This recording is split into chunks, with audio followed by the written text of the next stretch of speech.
Good evening, and of course, welcome back to Online Darts for the Fallout Bar on night 11 of the World Darts Championships. A quite unbelievable game, which saw a day which saw comebacks, dominance, and high averages. And joining me this evening once again is Cam McFarlane, and throughout the evening we'll be reviewing the action from today, getting reaction from the winners, and previewing tomorrow's games. But first, Cam, have you got your breath back from today, and in particular that last game that we've just seen? That's a bit bloody good, weren't it? What a day we've had today. It's been literally had everything but the 9, I think. I think everything else has been in there today. It's been just magic all day. I think if we'd have seen the 9, we would have just put that down as probably one of the best days of darts we could have ever wished for. Yeah, it literally would have had everything there. Yeah, it was it was incredible. Quite a few people in the chat room. G's Adventures is in, Bob, Jack Nulty as well. We've got Kieran Randalls. Make sure you get interacting all the way through the show tonight. Let us know what you thought of the games. And Cam, the best place to start is with the first game of the comeback series that we saw, and what a performance! I want to say what a performance from Jose de Souza. What a comeback from the special one. What a comeback, yeah. I didn't see it happening at 3-0 down, I'll be honest. We saw a bit of Jose magic in leg 1, as always, going for his opponent's score. Don't know how he's done that. Still baffles me to this point, but yeah, it was impressive. I mean, I still think Searle should probably have got over the line, to be honest, but Jose took his chances and it makes his way through. Do you think? I know we've now seen Jose de Souza show what maybe not what he's capable of, but a level that can win him games in the latter stages of 2 matches. I imagine when he comes up against Gerwen Price, Cam, he's gonna have to be starting a lot quicker, isn't he? Or else, the games will go away from him like they did today. Yeah.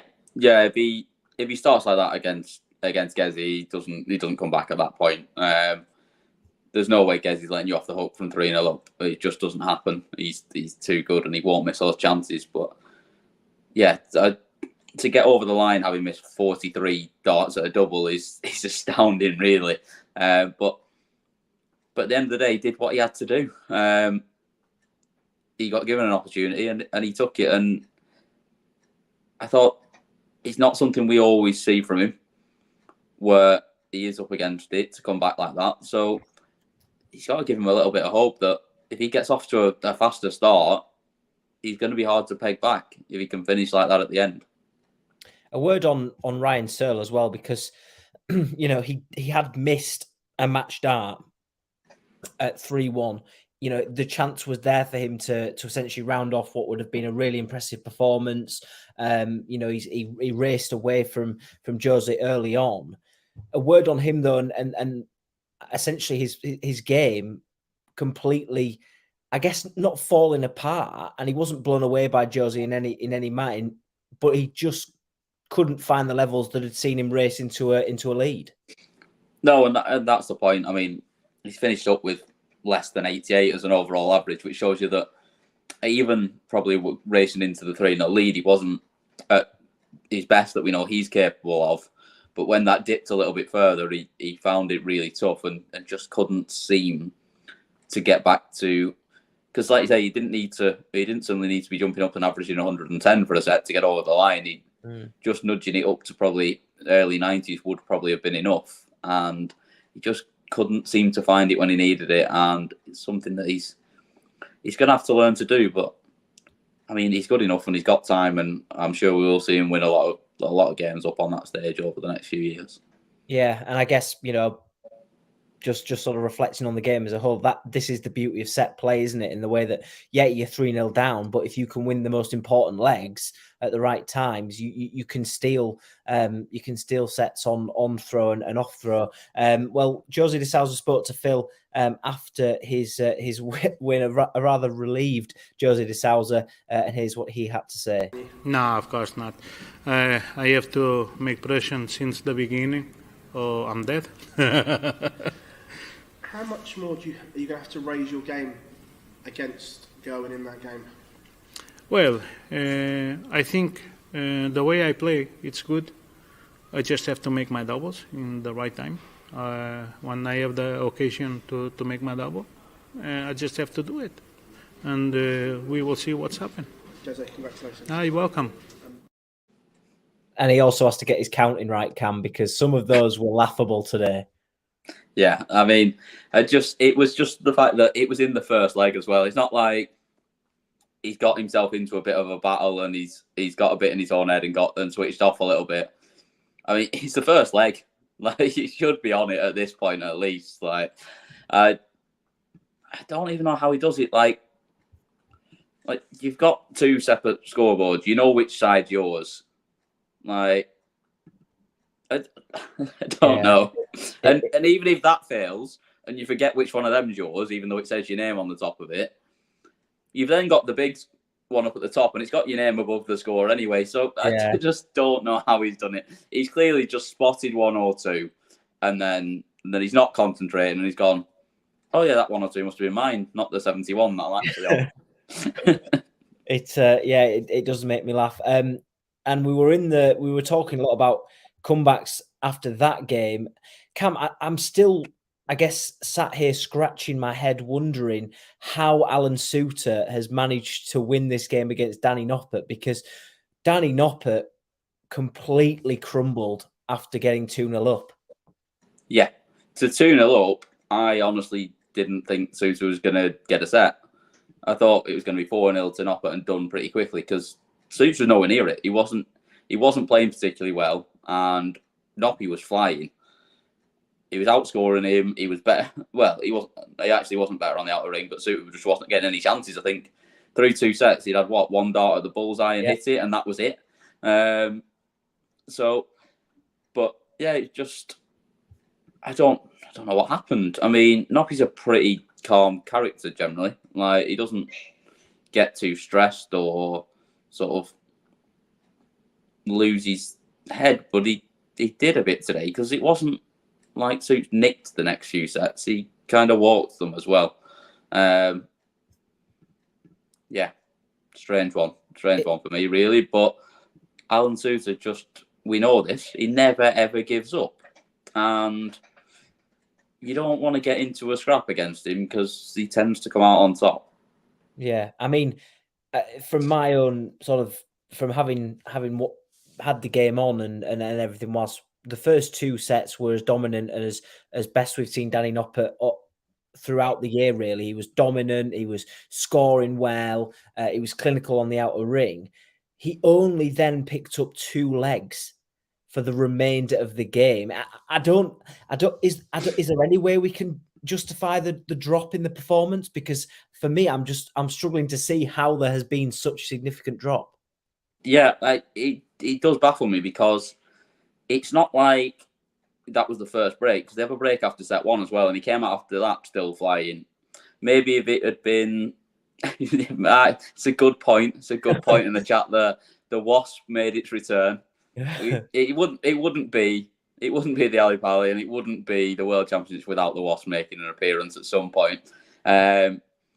Maybe he's terrified of wasps. Maybe that's it, and he just never got back to it, because that's the only other way I can explain it. I have no idea. Yeah, it was. I mean, we will touch on Alan Soutar in a little while, and to talk about how resilient he is on that Alexandra Palace stage. But for Danny Noppert, after being 2-0 up, darts just looked such a difficult sport for him to play. He just couldn't find any rhythm. I don't think he would probably believe that his drop-off was so significant. But I guess today, Cam, we've seen the A game of Danny Noppert and the potential, C-D game that has seen him drop off like he has done. Well, that's it. We know he's got a B game that he can win with as well. I mean, you look at the UK Open final. I mean, he wasn't at his best there. Yeah, but I mean, he got a B. His B game would have won that game, I think, today. Yeah. His B game would have seen that out. Well, that's it. He's got a B game that can still win matches. But yeah, it was almost like he just came out after 2 sets and played with the wrong hand or something. I don't know. Yeah, it was strange. And Alan Soutar, for anyone who's watched the coverage today, I won't mention that Alan Soutar is a firefighter and works as well as playing darts, because they seem to talk about that all the time. I didn't know that. They've not mentioned it. No, well, I wonder whether he worked the night shift on Christmas Day or not. They seem to throw that in, don't they? any possible opportunity they get. Alan Soutar seems to enjoy playing on the stage. He seems to just have a knack of grinding out wins and putting in very good performances.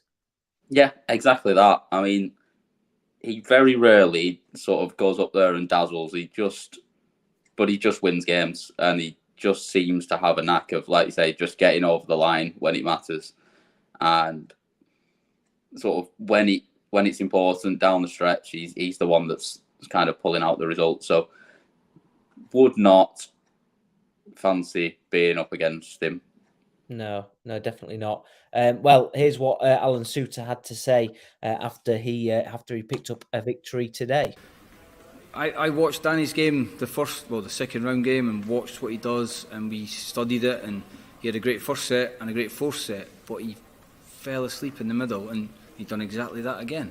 He disappeared in the middle of the match, which gave me a chance to get back in the match, so I took every chance I got, so happy. It's not a dream, it's just darts. It's not a dream. I know I can play darts, and to get to the last 16 2 years in a row it's crazy. It is crazy when you think I'm not a seed and I've only had a tour card for 2 years, but I've watched the PDC for 10, 15, 20 years and thought, I'm better than half of these guys. So I'm now proving it. Well, there you go. Very confident Alan Soutar. Henry's in the chat room. Good evening, Henry. Hope you're well, mate. So we move on to the final game of the afternoon. And Cam, having watched the show last night, Gob was, I think, firmly behind Gary Anderson and obviously the stats behind him and the record that he has on that stage. Dan was very much in the middle. He didn't know whether to back Gary or whether to back Chris Dobey. Did you predict that this one was going to be maybe as one-sided as it looked?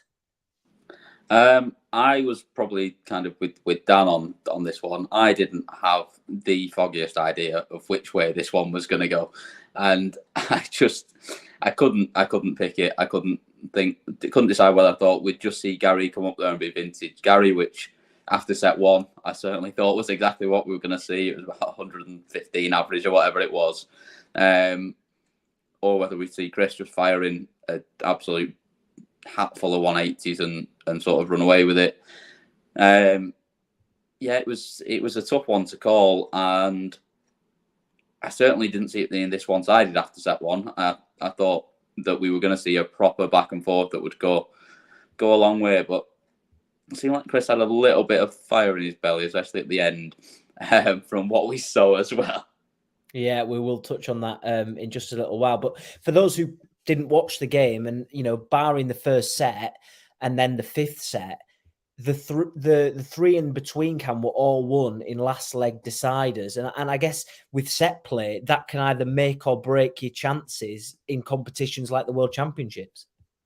It can, exactly that. I mean, you look at it, and through 4 sets they were level on legs. Yeah, Dobey's 3-1 up, and it is the importance of doing things at the right time and hitting those shots when they matter, and that's where someone that can then handle the pressure, and we know that Gary can do that, but maybe just didn't happen for him today. But with Dobey, where when he needed to hit a shot, he hit it, and that was the difference, I think, more than anything, because the stats were pretty similar outside of that first set. Yeah, and Chris Dobey, I mean, the amount of times we've seen him average ton plus and be beaten by another player. So I think for him to take that next step in his game, to go to sort of the latter stage of tournaments, this is a big result. And yeah, okay, Gary, we know he's not been at his best. I mean, I think Jamie, touches on that in the chat room very much, that he missed the big 7, which pretty much sums up Gary's last few years. Yeah. But for Chris, this could be a real big stepping stone in his career, because he's got over that hurdle of beating a player who, is on the brink of the top 10. Yeah, and I think we've probably said this a few times with Chris now, but we know how good he is, and that's why we keep saying it, that surely at some point one of these wins it's going to click in and we're going to see him go deep in a tournament, and there's no reason why it can't be this week that we see him do it, because he's got everything.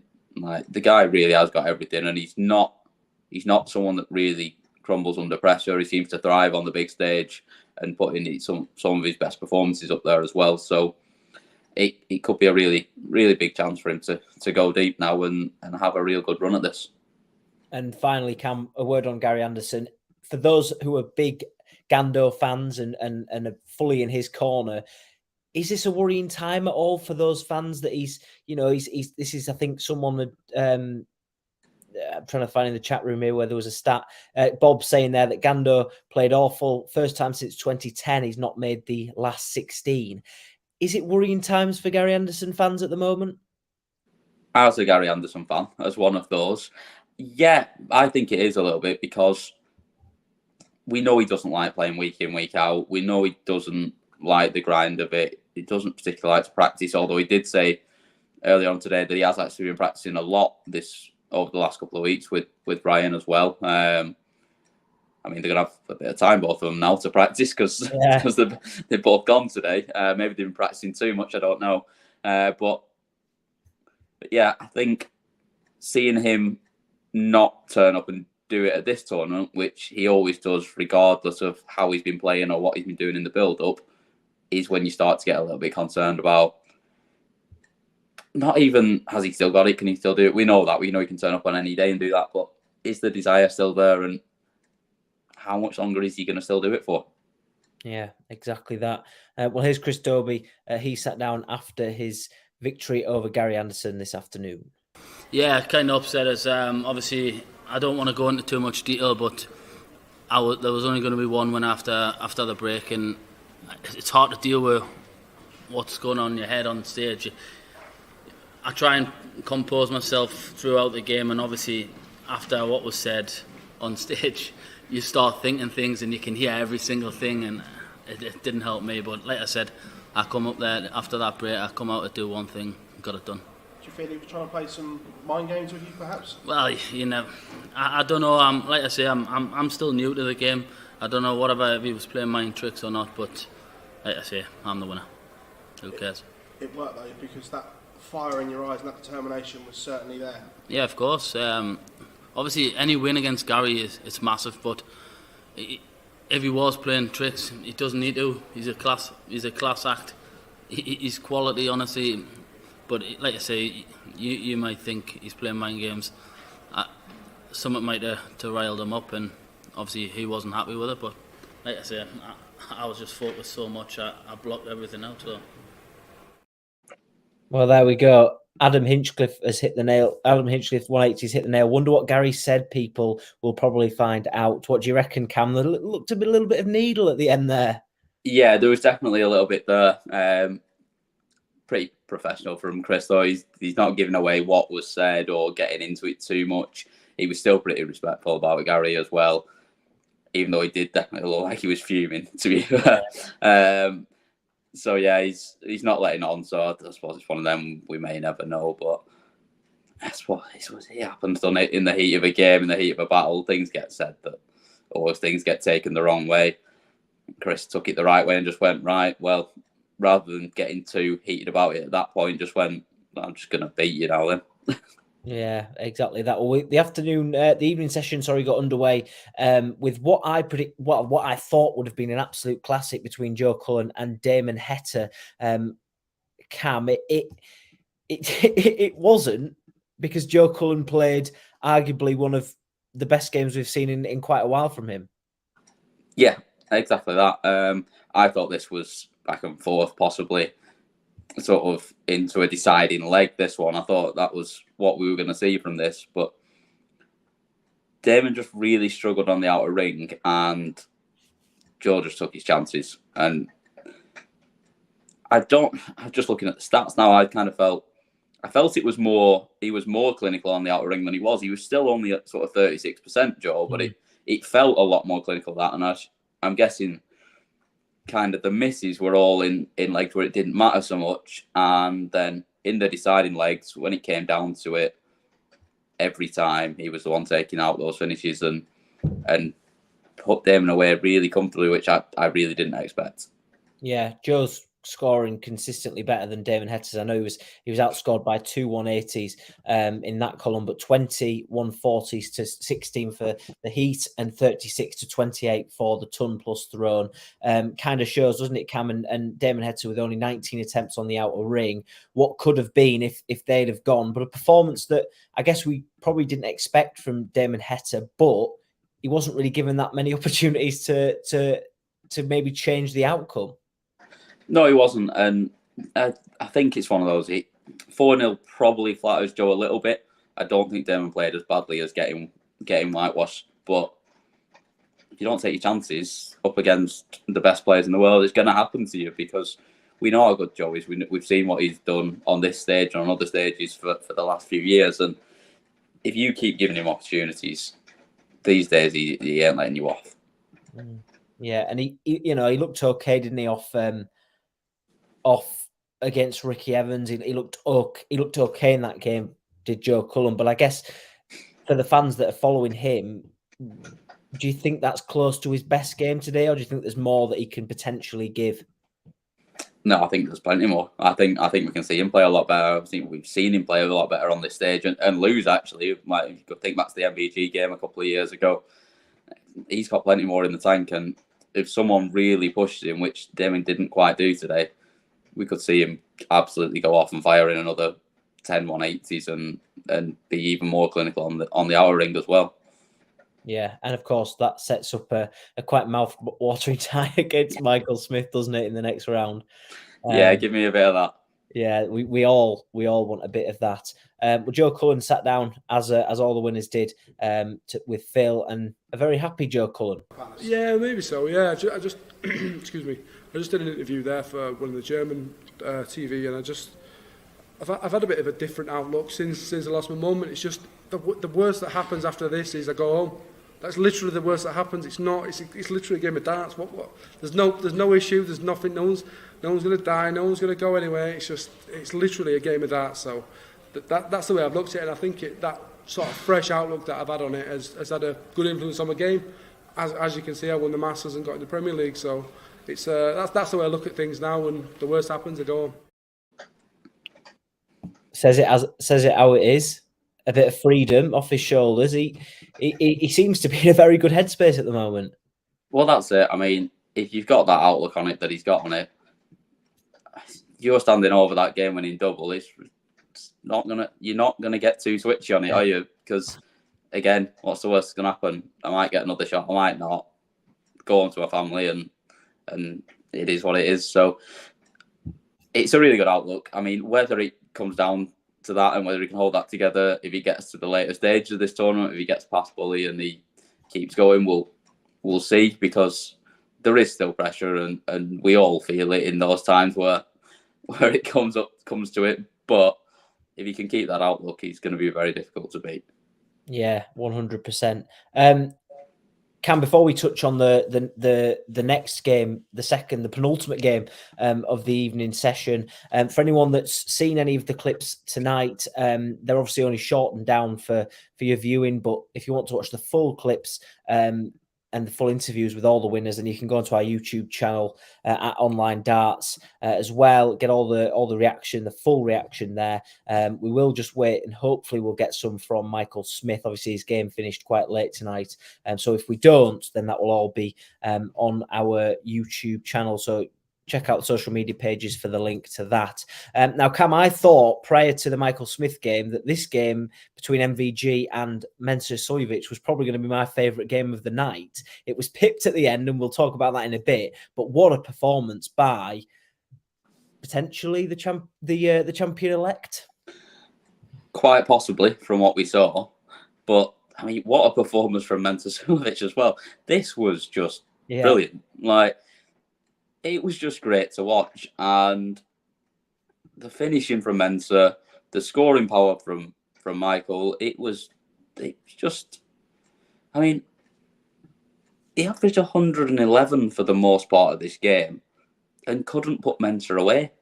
Like, it was just absolutely ridiculous. And Mensur's had his best game he's ever had up on that stage, and somehow only got 2 sets. Like, it was great to watch. I really, really enjoyed this. And I mean, the highlight moment was the 1-6-1 from Mensur, where it's utterly ridiculous from Michael. I mean, what are you doing? Why are you turning down the ball? Like, why are you giving him a chance? Because he went from having a dart for the match to not even taking that dart for the match, and all of a sudden needing 3 legs again. Now, he went and wrapped it up again, but if he doesn't go and wrap that up again, which he very easily could have missed out on doing, especially if Mensur takes his chance in that final set to go 2-1 up in that final set, then all of a sudden you're looking at that thinking, he's still not actually had a dart for the match here because he turned down one, and we're in a last set decider, and he's absolutely in bother when he's had one of the highest averages we've ever seen on the stage. I mean, before we talk about Michael van Gerwen and you know, his credentials and how he's playing at the moment and why he's so many people's picks, where has this performance come from, Mensur Suljovic? Because he has been disappointing this year. He struggled, and everyone had kind of talked about this game, and I think Jar predicted it as 4-0 to Michael van Gerwen and an easy win. But Mensur just performed one of the best TV performances we've seen from him in a long time. Yeah, by far the best we've ever seen from him on the world stage, and I think the best we've probably seen from him all year on any stage, pretty much. And I don't know where it came from. I was another one. I had him winning 1 set. I thought he might nick a set, but Van Gerwen would kind of run away with it. And I don't know where it came from, but it was great to see. He played at a good pace as well. There was no sort of messing about, getting stuck into sort of trying to slow Michael down or anything like that. He just played at the pace that worked for him, and he played better for it, and he played really, really well. Do you think that potentially aided his performance rather than him saying, right, I'm gonna get into a bit of a battle here, and I'm going to slow the game down, and I'm going to get involved and get underneath the skin of Michael van Gerwen? He just played darts, which essentially suited him pretty well in the game.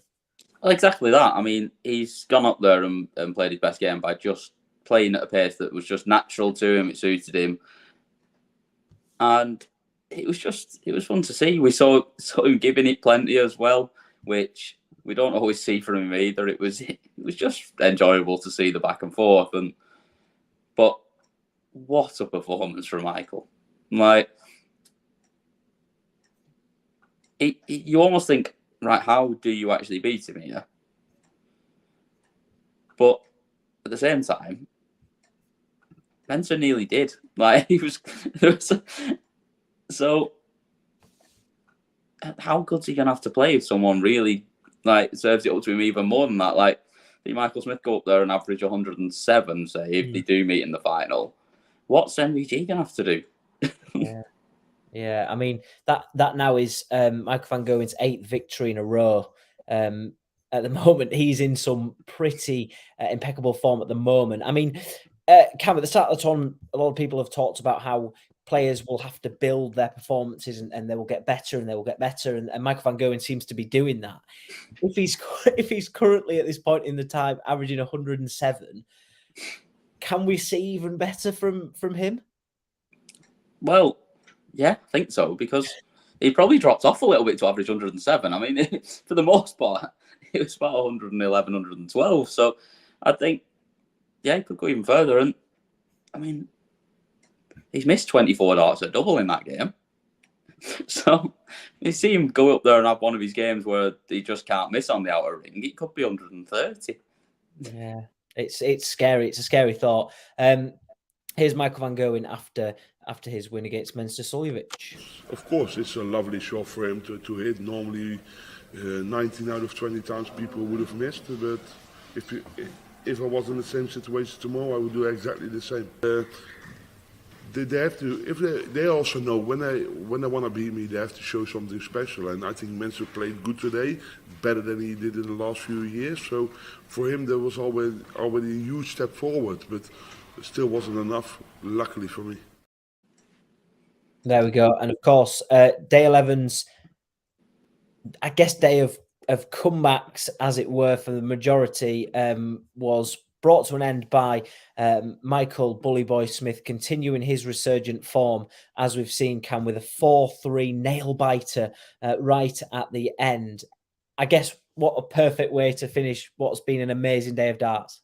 Yeah, this was another just brilliant game. I mean, Martin Schindler was brilliant, and you kept thinking, right, Bully's a little bit off here, and is he gonna click into gear? Is he gonna start coming back at him? I just kept thinking. I mean, there were moments. Obviously, the 170 was magic, and I think Bully mentioned it himself that he thought he had him at that point. And then Schindler just kept firing back and just kicked off like 180, 140, and just kept doing it. I mean, we saw him at 6 perfects at least once as well. I just think you just kept thinking, right,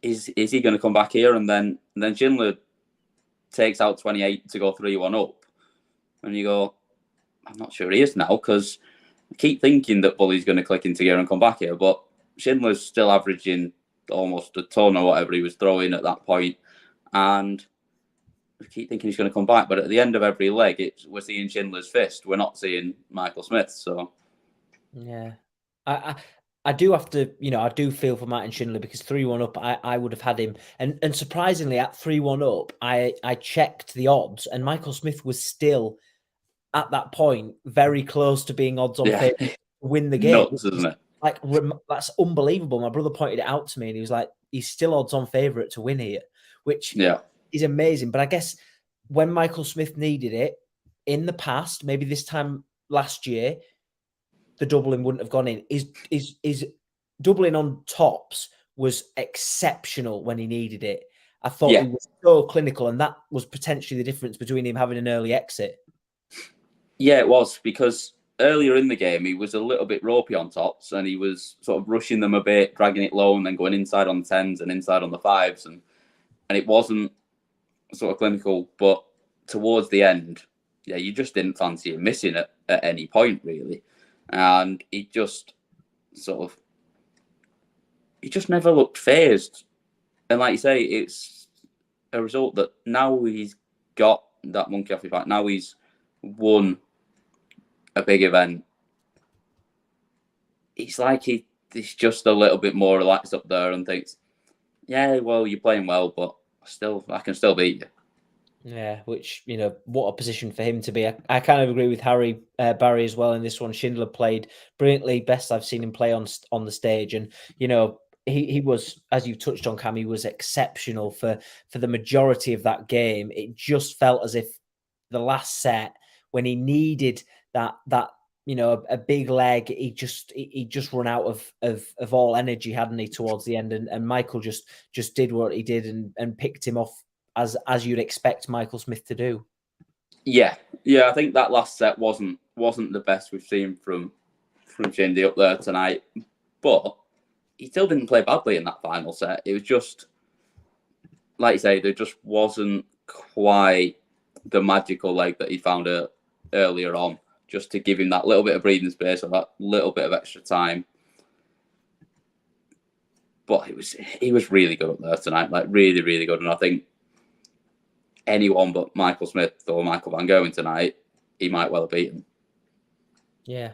Well, what a performance and what a game to see us finish off. We haven't got any reaction, I'm afraid, from Michael Smith. As you well know, that game finished little over 40 minutes ago or so. So Phil will be either with him. I don't imagine he'll be with him now, but I think he'll be processing that interview and everything. So that will go live on our YouTube channel. So make sure you head over there and you can get some reaction from Michael Smith, probably a rather relieved Michael Smith, right? Michael Smith, you'd imagine.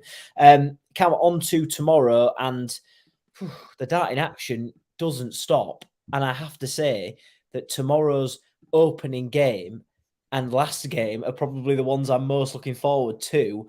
But which way do you see Dirk van Dijvenbode versus Ross Smith going? Not a clue. Absolutely no idea. This could be as good as anything we've seen today, this one. We know what they're both capable of. I don't know. I just really don't know. It's gonna be 4-3 to Dirk. I think Dirk just nicks this one. Wow. Well, yeah. So before I give you my prediction, a couple in the chat room. HGV says 4-2 Smith, Ross Smith 4-3 for Adam Hinchcliffe, Harry Barry Smith 4-2. Landau makes a good point. The over and under for 180s in Dirk van Dijvenbode versus Smith is 19.5. Lol, that would be quite exceptional. Ross 4-3 for G's Adventures. Jack Nolte 4-3 to Dirk. Dirk 4-3. Dirk 4-2. That's Tommy Tornado and Daniel Simpson. Kieran Randalls as well. Dirk 4-2. Again, I just don't know which way this game is going to go. Bob probably 4-2 Dirk. I think it's 4-3. I think it's 4-3 either way. I've got a coin if you want to toss it. We might have to do it like that, Cam. That might be how it is. I don't want to see either player get beat. And I don't know which way it's going to go. But in true online darts fashion, this game will probably be a 4-0 to one of them. Oh, absolutely. Damp squid where everyone's like, oh, what a letdown that game was. But I think I might stick with you on that one and go Dirk to win 4-3. But I think it'll be an absolute 180 fest. And a classic. I'm not sure I fancy over 19.5 though. That's a high number. I quite fancied the 180s line in the Cullen Heta game, which was at 15, well, over 14.5, I think. And I was like, that seems a little bit too high at this stage as well. So yeah, 19.5 is probably a little bit high for a 4-setter for me. There you go, Cam. G's Adventures in the chat room has told you to do it. All right, what we have in heads Dirk, tails Smith. Yeah. Tails. So I'm wrong apparently. There we go. So Smith is going to win it. The coin has spoken, and that's what's gonna happen. Well, once we've got our breath back, hopefully from that game, we will be going into another really good game between a resurgent Rob Cross and Mervyn King. Is this one a straightforward game, Cam, or could we see this go either way? I don't think you'll ever get a fully straightforward game with Mervyn King. But I do think Rob Cross is playing the better of the two, and I do think it will show tomorrow. And Merv will have his moments. I think he gets 2 sets, but I think Rob comes through it fairly comfortably. 4-2. Yeah, I would agree exactly with that. I think Rob Cross, the form he's been in recently as well, will just have too much for Mervyn King. But there will be moments in the game where Mervyn King shows his class. Harry Barry says King 4-2. Kieran Randalls is Rob Cross 4-1.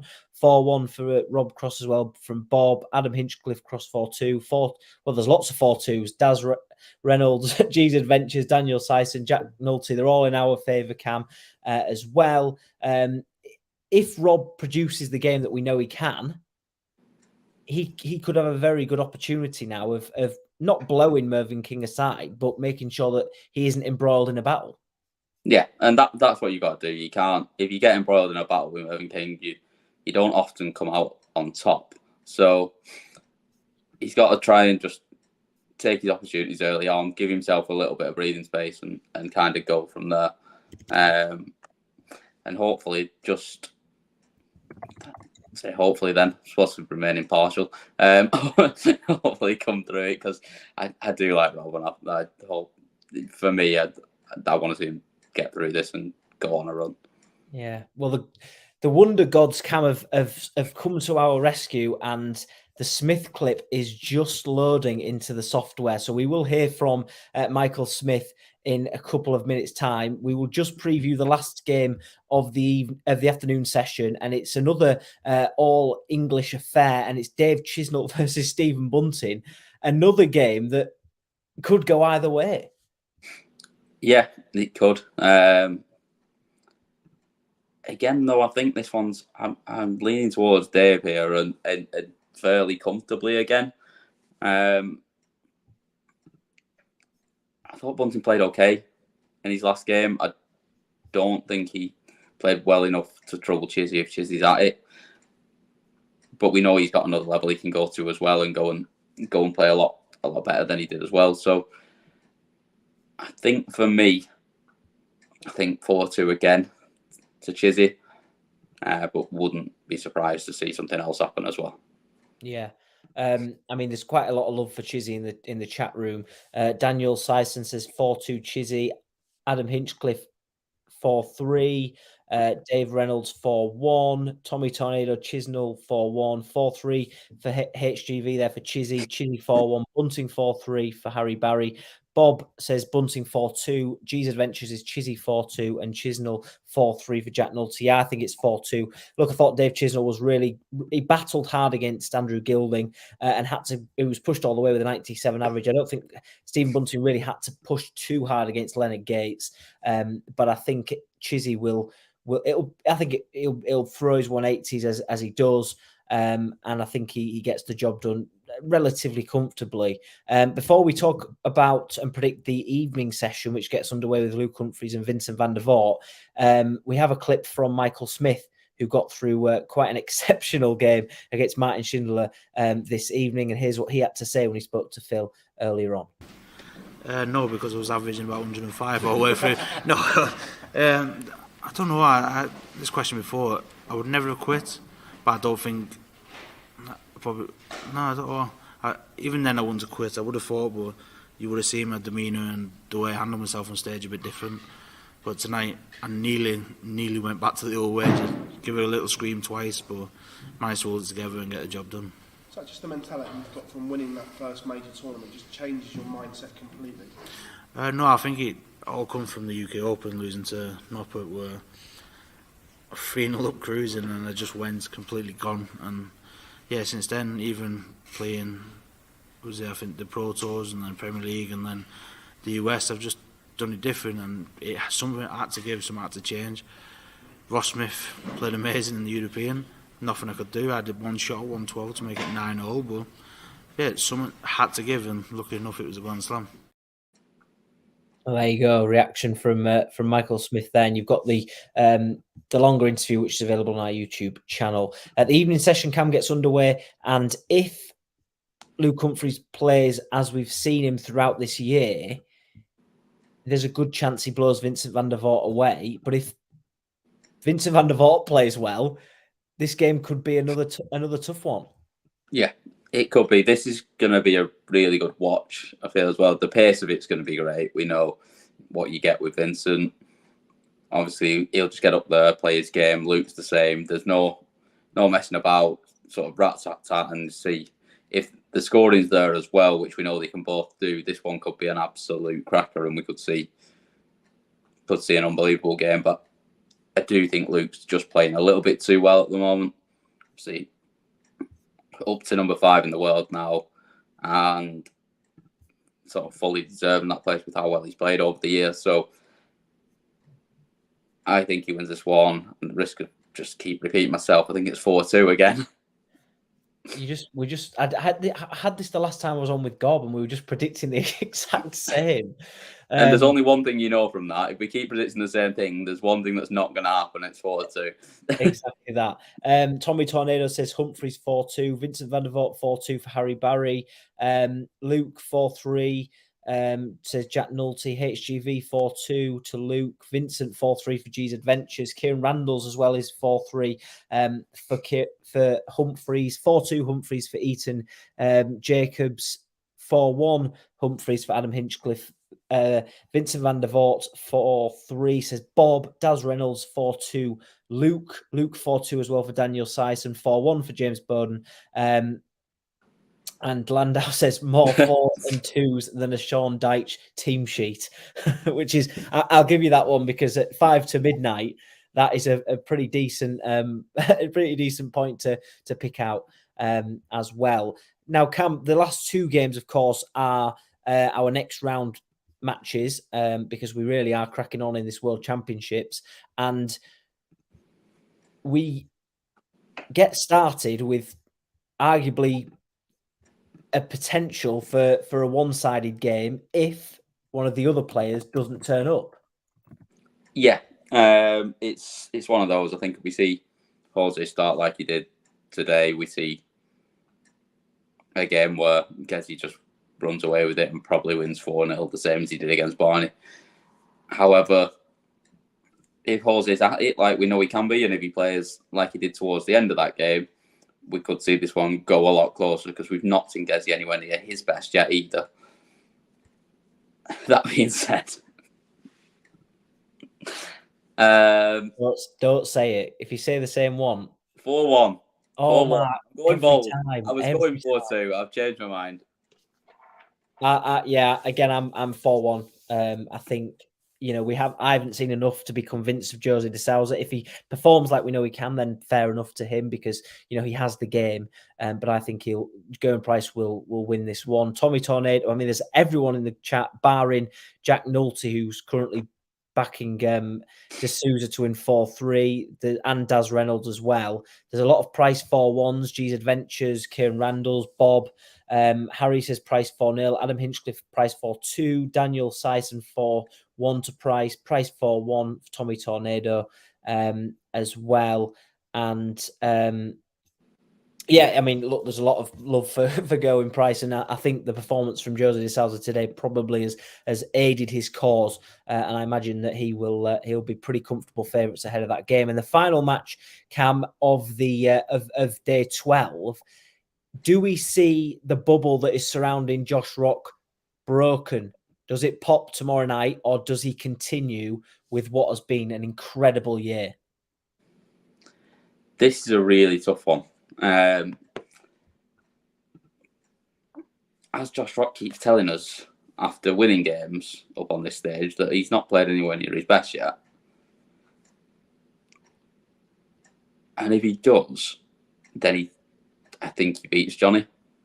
But I think he's going to have to go up another level from how he played against Nathan if he's going to do that. Because I think we know what Johnny's going to do. He'll be consistent. There'll be a lot of 140s in there. And he'll take his chances when they come, and he'll hit a 1-2-1 at some point, because he always does.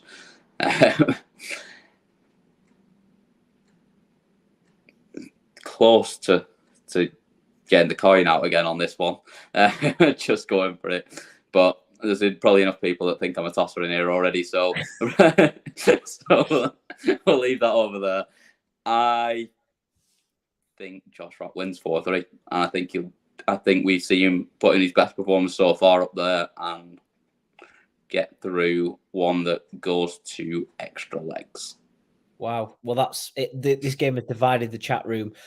Tommy Tornado comes in at Clayton 4-2. Eaton Jacobs 4-3 to Rock. 4-3 to Rock for Adam Hinchcliffe. 4-3 to Rock also for HGV. And Landau comes in at 4-3 to Clayton. It's Harry Barry comes in 4-1 at Clayton. Adam Hinchcliffe, fair enough with that. With one prediction he's made, that's great game, 95 plus averages each. Kieran Randalls, Clayton 4-3, go overtime. I think it goes overtime. I think Clayton wins 4-3. So me and Cam have separated finally on the last game of tomorrow. Josh Rock 4-3 with a 9 darter, says Daz Reynolds. Rock 4-3, Jack Nolte. Bob says Clayton 4-3 last leg shootout. G's Adventures gone for a heart pick and goes Rock 4-3. Clayton 2, Rock 4, says Paul Sambrook. So that's Sambrook giving me a 4-0 win against him there as well. So he's clearly had too many to drink tonight. Because yeah. So that's it. We're looking forward to it, Cam. And if tomorrow is anything like today was, we really are going to be spoiled. Yeah.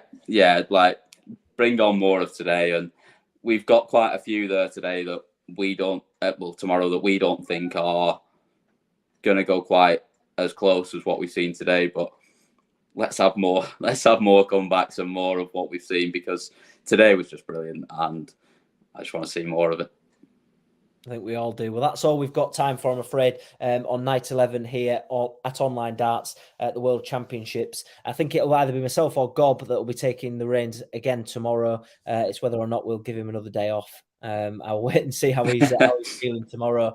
But of course, if you've enjoyed what you've liked, of course, keep following us on social media, subscribe and everything to the channel. Thanks again to Betfred for their continued support of our coverage of the World Championships. Cam, thank you for joining me as well as we move into Thursday morning, as it were. These nights get later on, don't they? As the tournament goes on. To be fair, this is still probably one of the earlier ones as well, which is worrying. But yeah, we like to waffle on as well and drag it out for everyone. So yeah, cheers for everyone for staying up with us, and let's have some more fun tomorrow. I think I'm back on tomorrow, so whether it's you or whether it's Gob, we'll see. But yeah. It's definitely going to be a good day. But on behalf of myself, Charlie Hopper and Cam McFarlane, thank you very much for watching, for listening. If you're listening on any podcast providers, make sure you do check out our YouTube channel for full clips with all the winners from today and of course tomorrow when they come through. And without further ado, we'll see you all tomorrow. Have a very good Thursday, and we'll see you all tomorrow night.